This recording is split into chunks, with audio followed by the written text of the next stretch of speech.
Hello again, this is Dr. Stephanie Reed, and as promised, our healing channel is designed to give you in-depth information about what we do and how natural medicine can be such a viable alternative to what we now consider Western medicine, and most of us seem to not be too happy with. So in this installment, I'm going to break down the information that's found on a hair tissue analysis.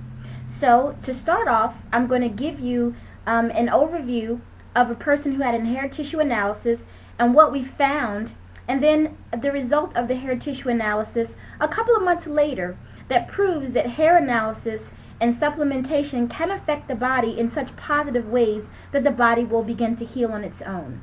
So here is our first patient. They will remain anonymous. However, in the future, I expect to see great things from this particular person because they're athletically inclined, normally very healthy, but internally there was some issues going on. So here's a report, and let's break it down and show you exactly what it means. Let me adjust myself a little better so you can see what I'm trying to show you. If you look at the blue graph represents nutritional elements in form of minerals that we should have gotten from our food or any supplementation that we were taking. The bottom part of the blue graph represents items that are too low. Mineral levels need to be within the mid-range in order for your body to work optimally. Here represents mineral imbalances that are too high. Even though minerals are good for our body, if they're too high, that turns into a toxicity, which then causes health problems, chronic illness, and disease. If we look at the red graph represents exposure to toxic metals. For this particular patient, this first graph to the far edge of the red graph represents an aluminum toxicity. The second graph represents lead. Most people think that if you get lead poisoning that you can't get it out, but we've proven time and time again that that is not the case. And if you do have lead exposure or lead toxicity or lead poisoning, we can help get it out of the system. The very small graph here on the red chart represents arsenic. This patient was actually exposed to arsenic. We don't know how or when, but it's there. If we go down to the green graph, that shows us what we've been exposed to, and I'm having a difficult time trying to, there you go.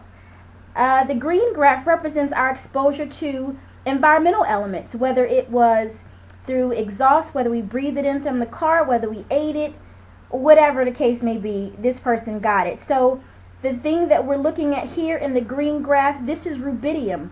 Rubidium is a chemical used in manufacturing corn. So if that particular element was in grain and corn, it's also found in your cereal, your daily morning cereal that you eat for breakfast.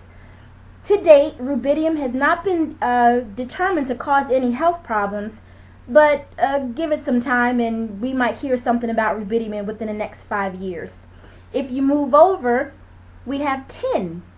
Tin came from, or normally comes from, dental amalgams. It's usually found in water and a lot of different places. Tin is also found in pickles. So there's a lot of additives that has tin in it. Tin will cause an iron deficiency, and an iron deficiency will cause anemia. So you can see how this report is significant because it shows the tin level, and if you look up here, the zinc level was pretty low for this particular person. This last green column represents zirconium, and zirconium is in our deodorant. Again, this is another element that has not been determined that will cause any health problems in humans, but give it some time, and I'm still having problems adjusting this. Okay. So this is an overview of a hair tissue analysis. So each person that comes to our office will get a hair tissue analysis so we can determine exactly what's going on with their biochemistry. And the makeup of your biochemistry will determine how your body functions. And how your body functions, whether it's degenerative, chronic, or optimal, is all based on our mineral balances. So I hope that was helpful in terms of understanding exactly what a hair analysis would look like and the information that you would find on a hair analysis. So moving further, let's see the progress that this person has made. toward optimal health. Here we go. Progress. That's what I like to see. Progress. So, if we pick up the second report, this report was taken 6 months later. And actually, a report doesn't have to be done in 6-month intervals. Unfortunately, this is a college student, and I had a hard time trying to track them down again to get a second piece of hair to take to the lab. And let me clarify that. The hair is not a hair, a strand of hair. It's actually about a teaspoon of hair. And the hair can come from the pubic area, the axillary area, which is the underarm, or it can come from the scalp, which is optimal. Hair can only be taken from natural hair. So if you have a perm, then we're probably going to use axillary or pubic hair. So to go on to explain the progress that we've made with this person's report, we see the toxic elements that we used to have reflected high in the blue are now gone. And adjusting, here you go. Most elements are now in the white section. I would like to see this person come up a little bit further in some elements that are here, but this is an athlete, and the athlete uses their mineral stores much more quickly than anybody else. Look at the red. The red used to contain lead. As you can see, the lead is gone. The aluminum has drastically minimized, and the arsenic, of course, is completely gone. So what I'm going to do is hold up both reports so you can see for yourself the level of improvement that this patient has experienced. 1 second.